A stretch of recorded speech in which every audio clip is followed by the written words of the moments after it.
É maio de 1945. Finalmente, a sombra nazista está sendo suspensa.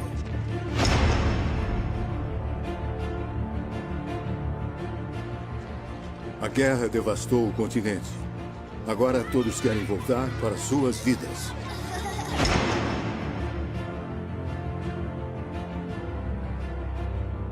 Mas, embora as armas estejam em silêncio, a Segunda Guerra Mundial ainda não acabou. O Terceiro Reich pode ter se rendido, mas a violência não parece ter fim. Ainda por um longo tempo, a Europa continuará encharcada de sangue.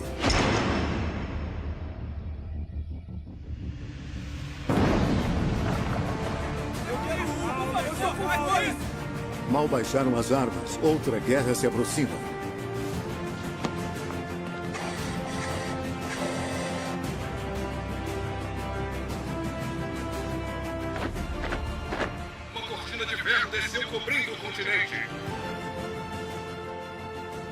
E não tardará antes que a maré ascendente do nazismo abra caminho para outra tirania igualmente temível. Depois de Hitler, parte 2.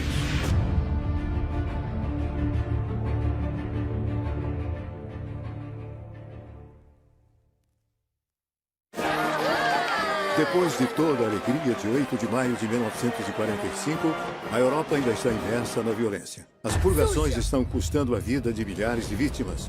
Os aliados ainda enfrentam enormes desafios. Mais de 40 milhões de pessoas se tornaram refugiados durante os conflitos e agora querem ir para casa. A Alemanha agora está ocupada e dividida em 4 zonas. E as pessoas ainda têm fome. Como pode um continente inteiro devastado ser reconstruído? Nas cidades, a operação de limpeza levará meses. Porém, em 1946, tudo começa a acelerar. As construções de tortura e os velhos bunkers são todos destruídos.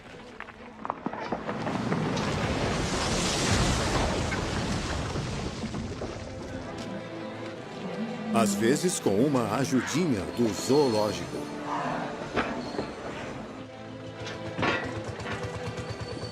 E serpenteando pelas ruínas, pequenas ferrovias para retirar todas as toneladas de entulho.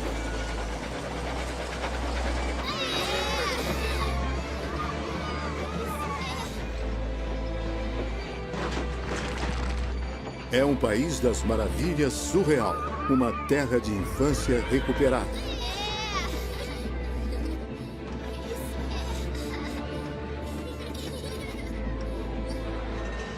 E em Varsóvia, os bondes estão circulando novamente. Eles atraem uma multidão que os aplaude e muitos são levados às lágrimas.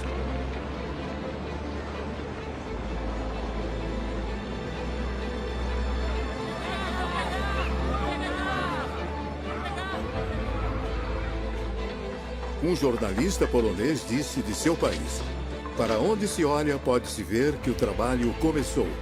Uma tarefa gigantesca já foi realizada. Há trechos inteiros livres de entulho agora. Atmosfera de barulho, poeira e trabalho, mas também de esperança. As cidades estão emergindo do caos. Stalingrado também está voltando à vida. Afinal, até agora, as feridas da guerra estão sendo remendadas. Há escolas abrindo em meio às ruínas.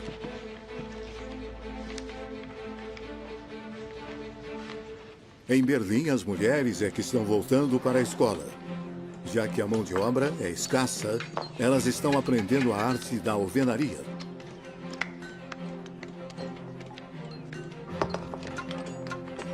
Há coisas para construir, mas não há material. Então, elas reciclam.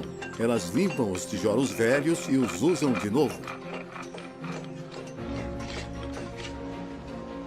Não há escorredores, então usam capacetes alemães. E os Panzerfausts, os lança-foguetes antitanques nazistas, dão ótimas panelas.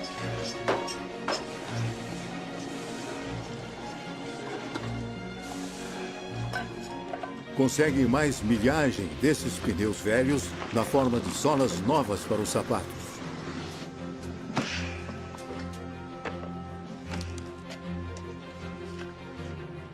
Até os jardins públicos do Estádio Olímpico estão se transformando em lotes.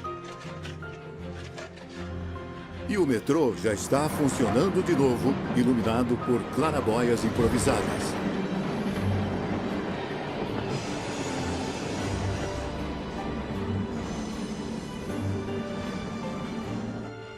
À medida que os meses passam, as pessoas se acostumam com o mundo pós-guerra.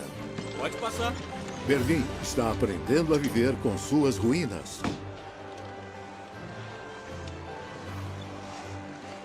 Como disse uma berlinense, só de saber que sobrevivemos é o que nos dá força para começar de novo do zero.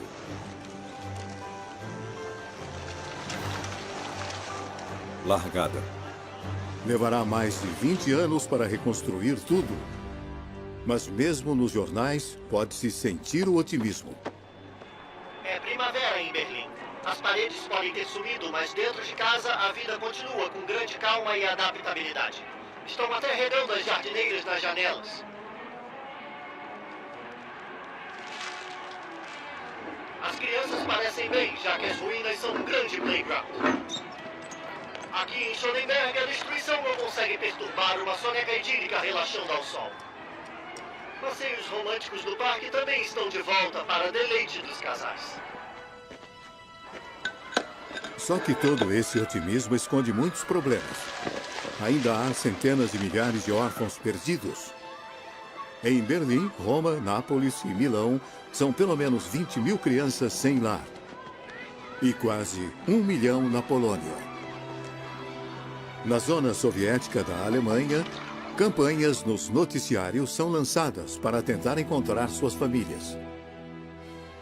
Karl-Heinz Frias de Berlim.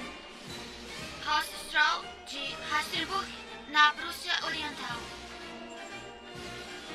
Essa criança não tem nome. Foi achada em 24 de janeiro de 1945 na estação de trem Pankow-Schönhaus. Uma menininha de 18 meses encontrada há mais de um ano em um campo aberto de Waldlitz. Cristiana Korber de Denzi. Minha mamãe se envenenou e o meu papai estava morando num navio de guerra. Estamos procurando os nossos pais. Quer nos ajudar a achá-los? Quem tiver informações, entre em contato. A campanha será transmitida até a década de 50 e irá ajudar mais de 300 mil crianças a encontrar suas famílias novamente.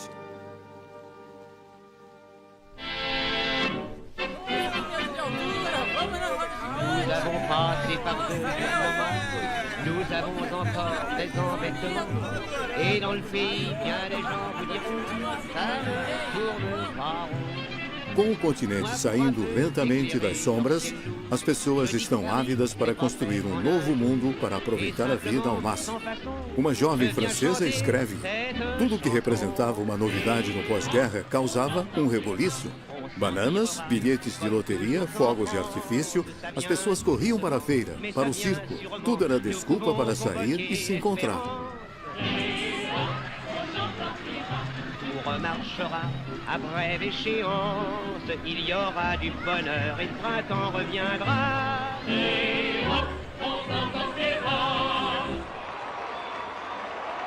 É uma época de reformas. A Itália abole a sua monarquia, que logo será substituída por uma república. A França introduz um novo regime, a Quarta República. Na França e na Bélgica, as mulheres finalmente podem votar. E tanto na França quanto na Grã-Bretanha, os bancos, o transporte público e os fornecedores de energia são todos nacionalizados. O objetivo é transformar a economia, ter certeza de que está funcionando para o interesse de todos, da nação e da prosperidade geral. Na França, o sistema de previdência social é colocado nos trilhos. Já na Grã-Bretanha, é fundado o Serviço de Saúde Nacional, com serviço de saúde para todos. Isso incluirá um raio-x se acharem necessário.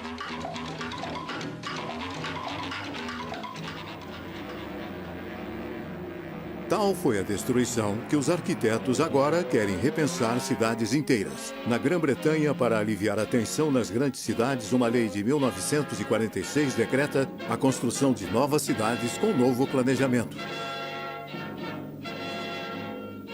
A França segue o exemplo. Perto de Marseille, Le Corbusier ergue a sua cidade radiante. Enquanto isso, Le Havre, esquecida pela guerra, está voltando à vida.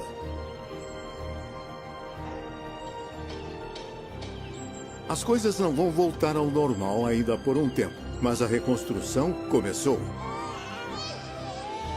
Outro sinal de esperança para o futuro é o aumento acentuado da natalidade. Os dias à frente agora parecem mais promissores, menos tristes.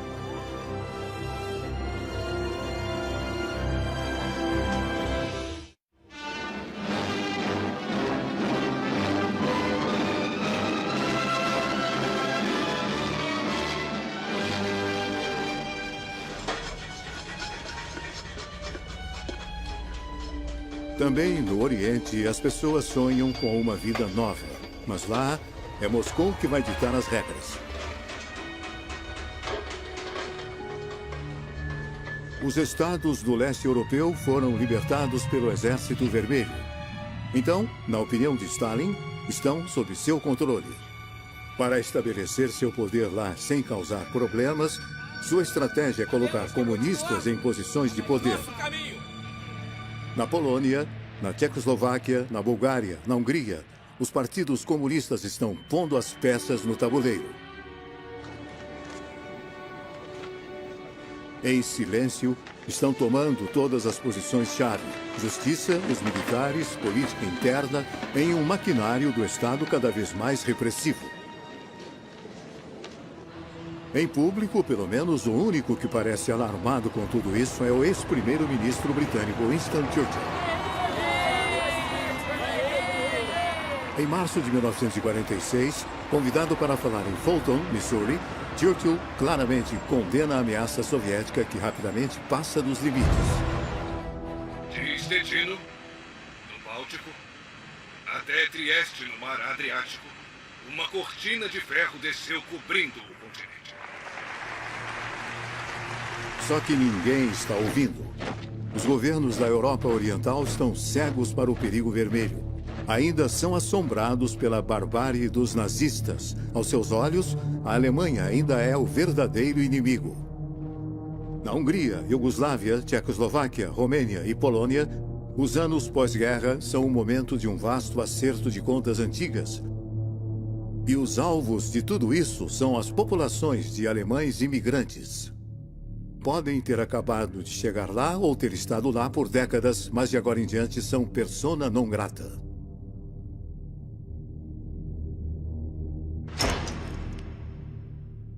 Na Tchecoslováquia, em uma praga libertada, toda a população que fala alemão recebe ordem de usar suásticas ou faixas brancas nos braços.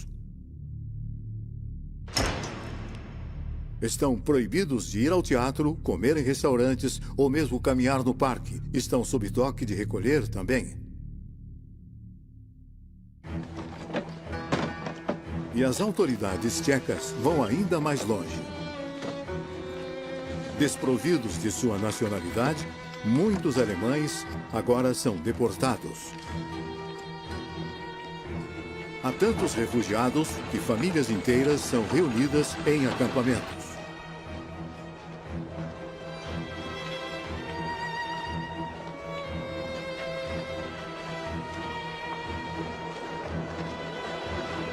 Mas o êxodo não é sempre pacífico, como estas imagens podem sugerir. As autoridades tchecas acusam os alemães de todos os tipos de maldade. Quando em Usti, na Sudetenland, um depósito de munição explode, todos os dedos apontam imediatamente para os alemães. Uma caçada humana rapidamente começa. Mais de 100 pessoas perderam a vida. O linchamento de alemães se torna um evento comum. Não muito longe de Praga, um cineasta amador filma com sua câmera de 8 mm. ele vê civis sendo forçados a ir para a lateral da estrada.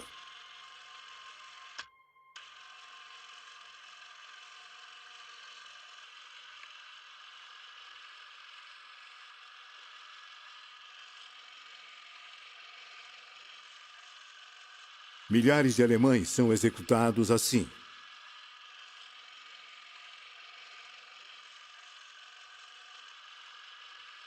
Um estudante tcheco admite: ficamos de boca fechada como a Alemanha toda ficou.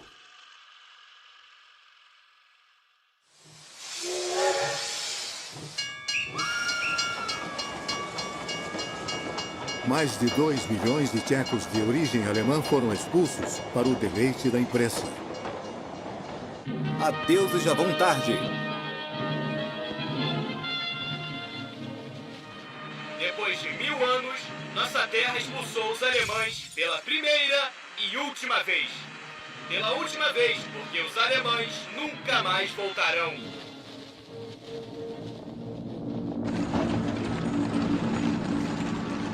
Os poloneses também estão se vingando dos seus antigos opressores. Suas minorias alemãs são todas postas para correr do país.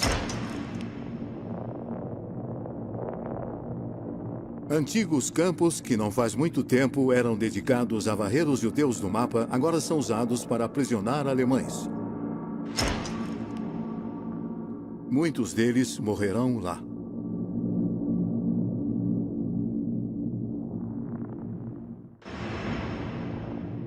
Essa expulsão dos alemães também é obra dos soviéticos.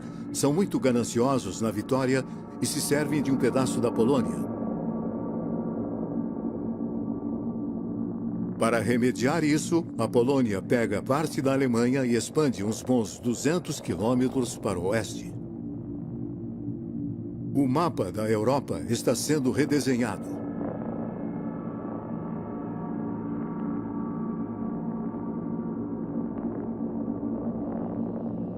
De 1945 a 1947, as populações que falam alemão são expulsas da Europa Oriental. É uma das maiores inundações de refugiados da história da Europa. Pelo menos 12 milhões deles todos convergem para a Alemanha. Por uma revirada cruel do destino, os alemães banidos marcham pela mesma rota usada pelos judeus vítimas dos nazistas que continuavam fugindo de ataques violentos.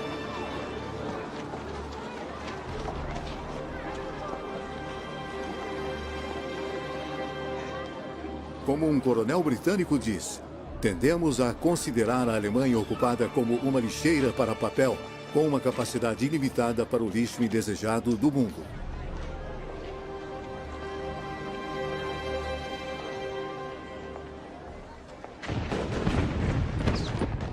Mas as minorias alemãs não são as únicas vítimas da violência, que ainda marca o continente.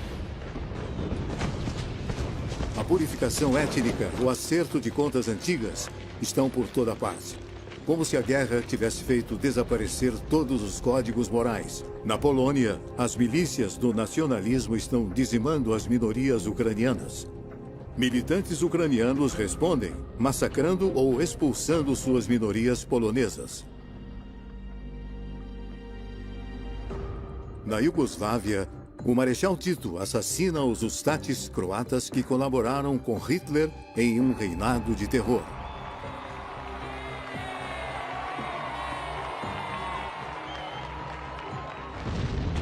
Na Grécia, uma guerra civil coloca os comunistas contra os monarquistas, um fratricídio que resulta em mais de 50 mil mortes. A Europa pós-guerra como um todo parece incapaz de dar um único passo em união para um futuro melhor, e a Europa Oriental ainda está banhada em sangue.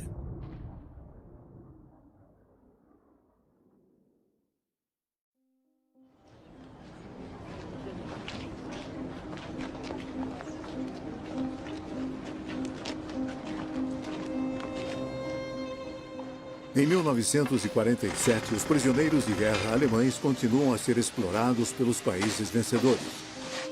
E embora no Ocidente alguns finalmente serão aceitos pelos moradores, No Oriente, eles ainda estão sendo detidos em condições pavorosas.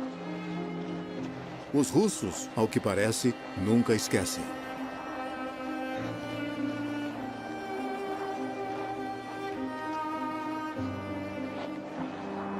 O clima extremo e a escassez de comida conspiram para dar um fim a qualquer um que sobreviveu à crueldade de seus carcereiros. Um terço deles, cerca de 1 milhão, desaparecem nos desertos desolados dos campos de trabalhos forçados. Os judeus que sobrevivem começam uma vida nova.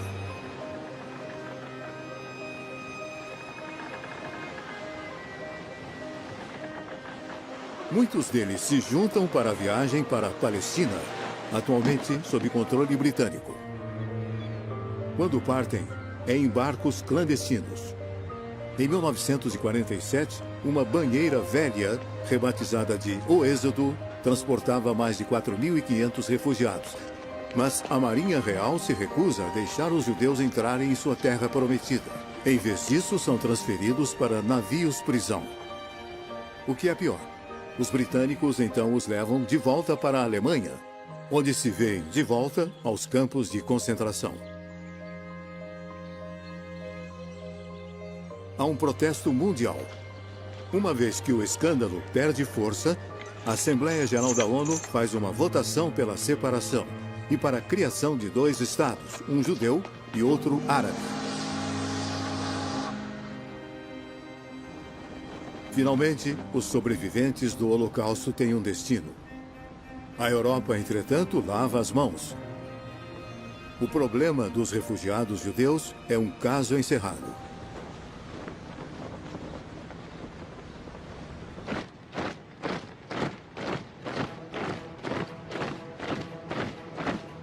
Para os Estados Unidos, junto com seus aliados franceses e britânicos, a Alemanha tem representado o maior perigo. Mas com a estalinização desenfreada da Europa Oriental, as coisas mudaram. Em março de 1947, um ano após o discurso da Cortina de Ferro de Churchill, Harry Truman faz um discurso para o Congresso que mudará a face da Europa pós-guerra. A expansão militar soviética tem que ser contida, ajudando aqueles que resistem ao seu aperto. Acredito que tem que ser a política dos Estados Unidos apoiar os povos livres que resistem à tentativa de subjugação pelas minorias armadas ou pelas pressões externas. A própria existência do Estado grego é hoje ameaçada pelas atividades terroristas de milhares de homens armados, liderados pelos comunistas. Temos que agir imediatamente e com bastante rapidez. Para evitar que a guerra civil na Grécia divida o país nas mãos dos comunistas, Washington concede ajuda militar a Atenas, junto com uma injeção de vários milhões de dólares. Mas Truman tem outra questão. O perigo principal, ele avisa, não está na ameaça militar soviética, uma vez que os russos não têm a bomba. Não, ela vem da pobreza.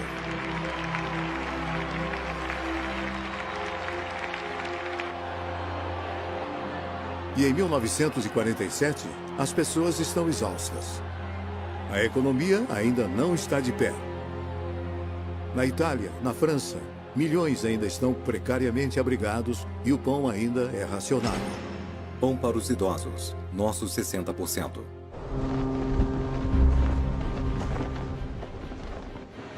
Para animar a Europa e conter o comunismo, Washington cria um enorme projeto.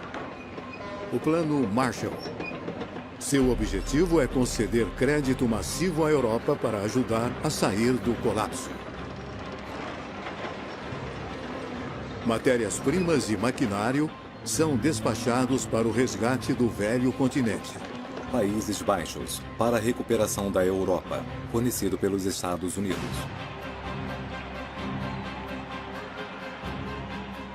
Stalin está bem ciente de que esse plano Marshall poderia enfraquecer seu controle sobre a Europa Oriental. Ele proíbe que os países nas suas garras aceitem a oferta de Washington.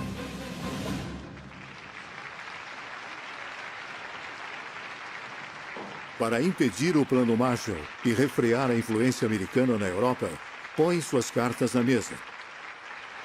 Ele ordena que os partidos comunistas no Ocidente entrem em ação.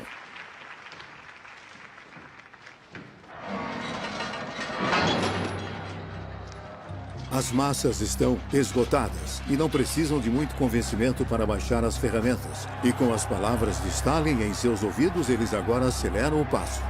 Tanto na França quanto na Itália, os comunistas ficam atrás das greves que rapidamente se proliferam. Parece o início de uma guerra civil. O governo francês teme um golpe, e não sem motivo. Todo o caos e ruptura estão começando a se inflamar. Perto de Arras, o trem postal Paris-Tourcoing foi descarrilhado por criminosos desconhecidos e desparafusaram 25 metros de trilhos, 24 mortos, mais de 40 feridos. Um preço alto para um ataque atroz que deveria fazer todos os franceses decentes recuar com o horror.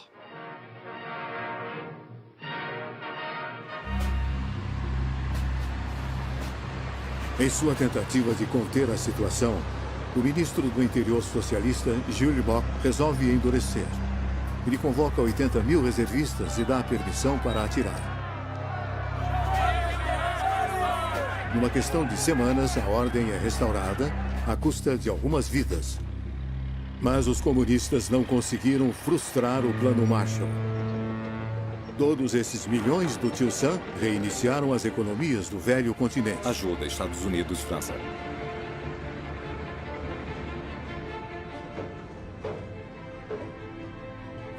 Os fazendeiros veem suas colheitas voltarem aos níveis do pré-guerra e logo até mesmo os superando. Os americanos apostam na restauração da economia alemã. Uma Alemanha forte será menos custosa de se manter. Será uma defesa contra o comunismo.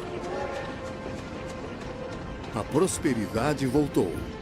O Plano Marshall é um presente dos céus e salva o continente do desastre. Ao mesmo tempo, o deixa aberto para os negócios americanos.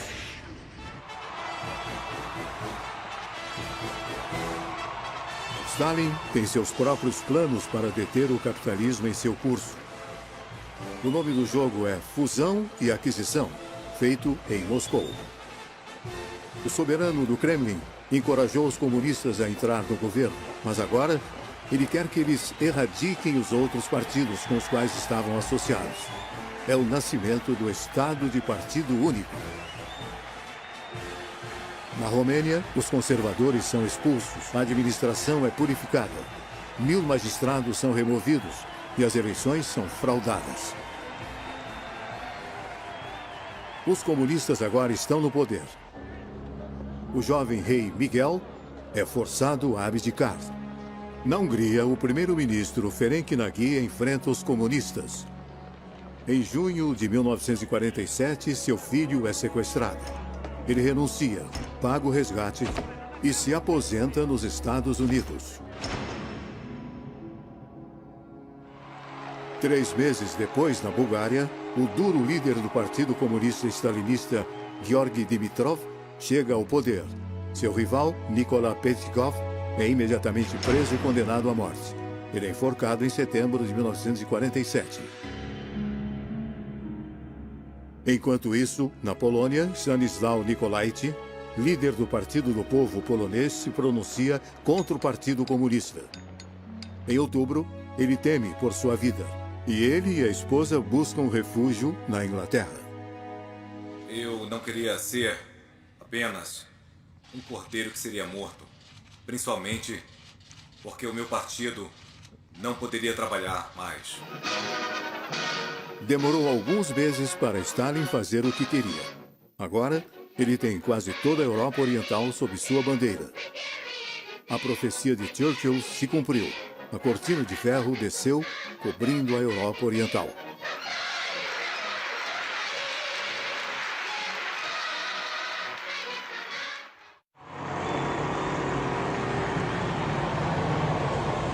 Mas um país não cedeu, a Tchecoslováquia.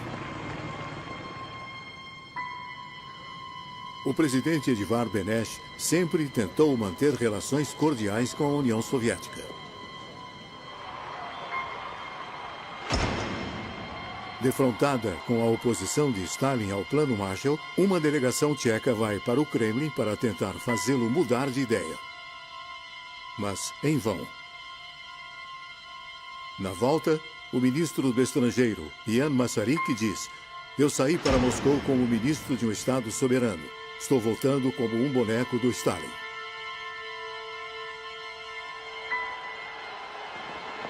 Ministros democratas mostram a sua oposição à força opressora de Stalin ao renunciarem em fevereiro de 1948. Os comunistas não demoram a reagir. Eles agitam a população e dão armas às milícias dos trabalhadores. 200.000 pessoas vão às ruas. Uma greve geral é convocada.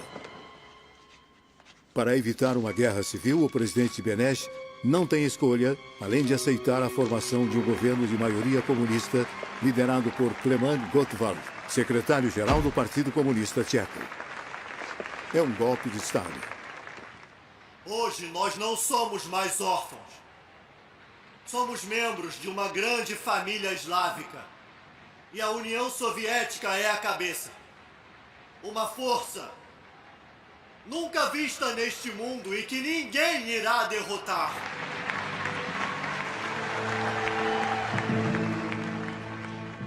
A repressão logo se segue. Em março de 1948, Ian Masaryk, um dos pouquíssimos democratas que ficaram no poder, é encontrado morto sob as janelas de seu ministério.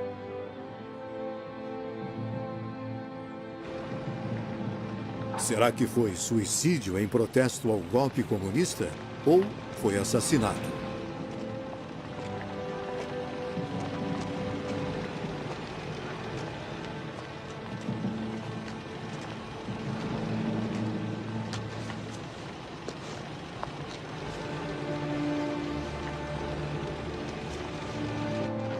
A própria democracia foi assassinada.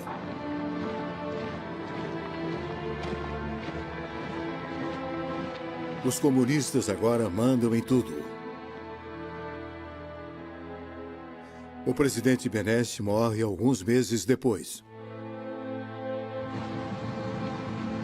Gottwald é eleito presidente da República.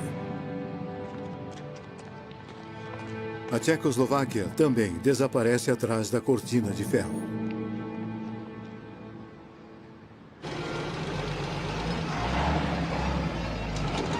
O homem que mais amamos, Stalin. Por todo o mundo, esses sequestros violentos do poder deixaram as pessoas preocupadas. O Partido Comunista Francês e o seu líder Maurice Thorez não compartilham nem um pouco disso. Longa vida, Stalin, o homem da paz. Com todo o nosso coração, proclamamos nosso amor ardente por Stalin e lhe asseguramos nossa confiança resoluta. Vida longa ao nosso querido e grande Stalin! E viva o comunismo!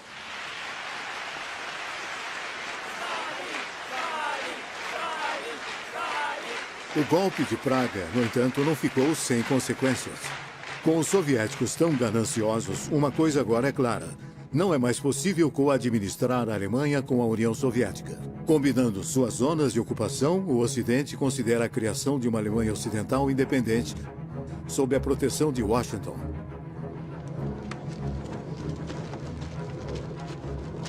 Em 1948, ela tira a antiga moeda de circulação e instala o marco alemão. Os soviéticos se recusam a reconhecer a nova moeda e imediatamente contra-atacam.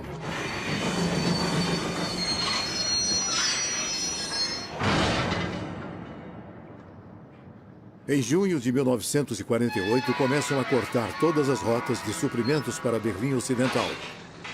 Nenhum trem, nenhum carro pode passar. Stalin quer a cidade inteira para ele mesmo. Sem eletricidade, todas as fábricas fecham. A cidade agora está bloqueada do resto do mundo. Mais de 2 milhões de berlinenses carecem de suprimentos, senão morrerão de fome. Só há uma maneira de fazer os suprimentos irem até Berlim Ocidental e evitar que caiam nas mãos dos soviéticos. Siga-me. Os Estados Unidos e seus aliados organizam um gigantesco transporte aéreo.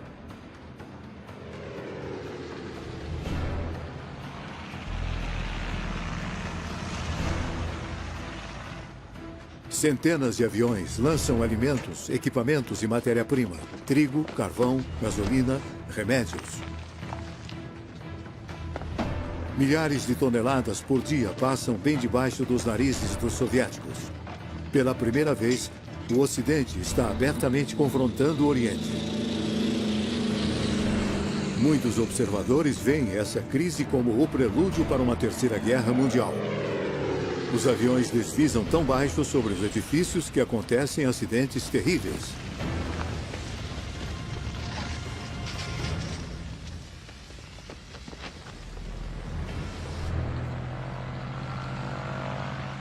O Ocidente não vai deixar Berlim para os comunistas.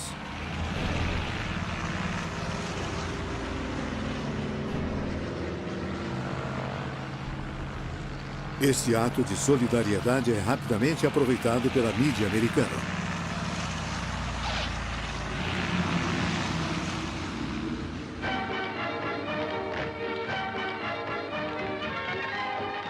Toda Hollywood vai direto para Berlim. Bob Hope faz palhaçadas. O famoso compositor Irving Berlin vem dar seu apoio aos pilotos do mundo livre.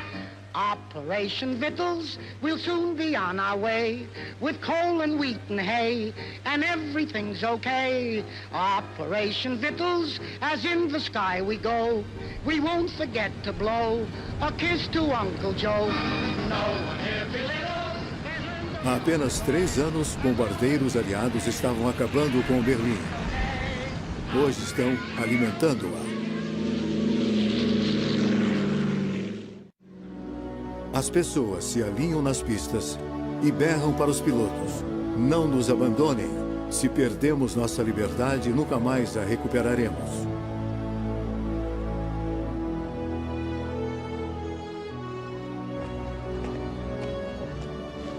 As tripulações lançam pequenos paraquedas cheios de barras de chocolate, ganhando assim o apelido de bombardeiros de doces. As crianças berlinenses ficam fora de si de felicidade. Também quero. Os pilotos americanos estão abastecendo a cidade não apenas com comida, mas também com esperança. O aeródromo Heinlein teve uma semana mais cheia do que o de costume, com todos os novos esquadrões designados para o transporte aéreo. Eis alguns jovens pilotos corajosos planejando a missão de hoje. Você vai decolar com esse tempo? Claro, o povo de Berlim precisa de mim.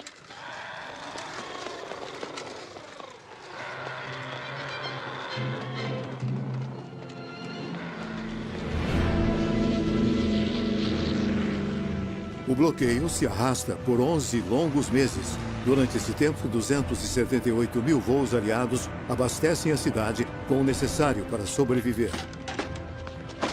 Até fusquinhas fazem felizes aterrissagens.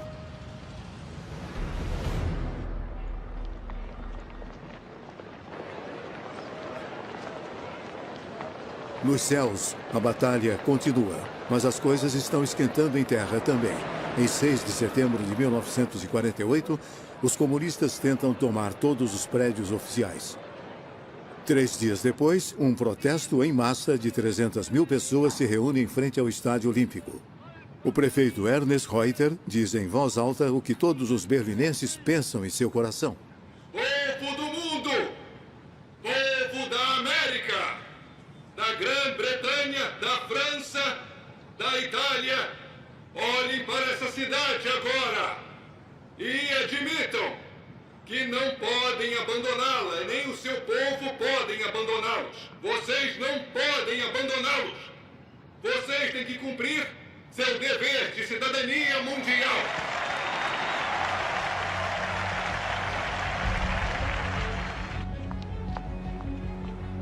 Os que protestam derrubam a bandeira vermelha que está ondulando no portão de Brandemburgo. Confrontos violentos irrompem com a polícia da Alemanha Oriental. Mas os berlinenses ocidentais permanecem firmes. Sua cidade se torna um bastião de liberdade do lado direito da cortina. Os alemães não são mais vistos como os antigos nazistas, mas como vítimas em potencial do totalitarismo stalinista. A ordem de não confraternizar de 1948 há muito se foi. A Alemanha se tornou um dos aliados. Os ocupantes do passado são os libertadores de hoje. Que ótimo. Gostei muito disso. Muito obrigado. O transporte aéreo selou a amizade entre os vencedores e os derrotados. Stalin cometeu um grande erro. Longe de se livrar dos americanos, ele empurrou a zona ocidental direto para os braços do tio Sam.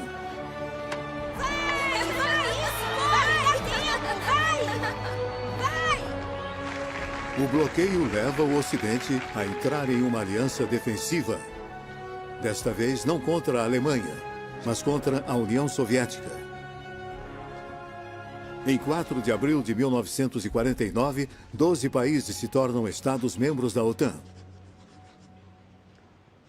Uma parte da Europa Ocidental se coloca sob a proteção dos Estados Unidos.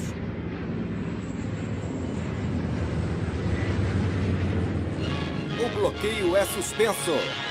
Meia-noite. As barreiras são erguidas. O bloqueio acabou.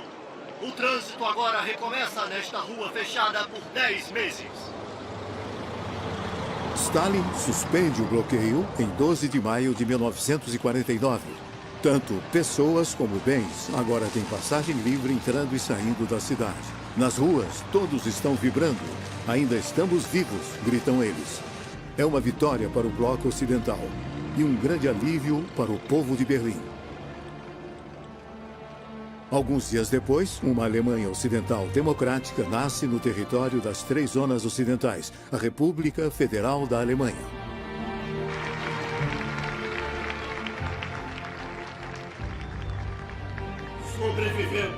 Sobrevivemos a tudo.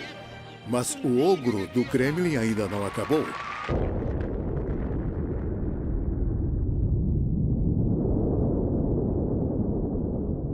Em setembro de 1949, o primeiro teste nuclear soviético acontece. A União Soviética agora tem sua própria bomba atômica.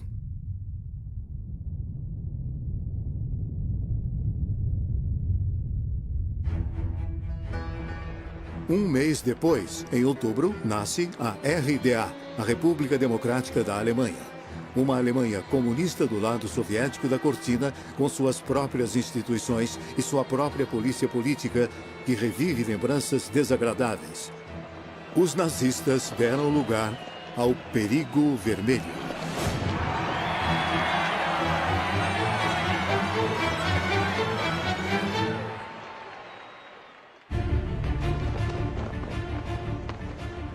Em 1945, um continente emergiu de uma guerra cheio de esperança. 4 anos depois, uma nova era está começando, na qual a paz e prosperidade têm que conviver com o medo de um apocalipse nuclear. É 1949, o ano em que o mundo é dividido em 2. E a trégua dos anos pós-guerra terá durado pouco tempo.